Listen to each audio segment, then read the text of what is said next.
Yung akala mong walang makakarinig sa'yo dahil nakikinig ka ng music na naka-headset ka. Tapos nadala ka sa tugtog ba? Tsaka bumirit pa. Hindi mo alam. Madaling araw na pala. Oh, gising. Sigawan na. Gising lahat. Wow, bumirit. Madaling araw, alas 2 yata yun. Pero hindi ako yun Katabi ko. Pati ako nagising, amak ko. Bumirit ang turo eh.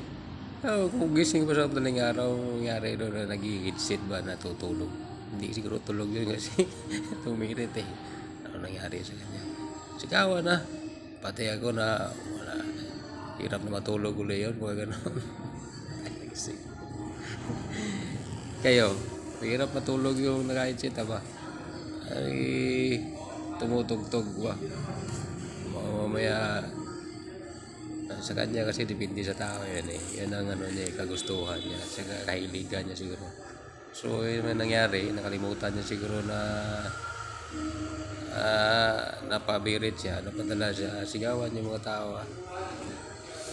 Sa akin nagsahing na ako. Paling araw. Hirap matulog ulit eh.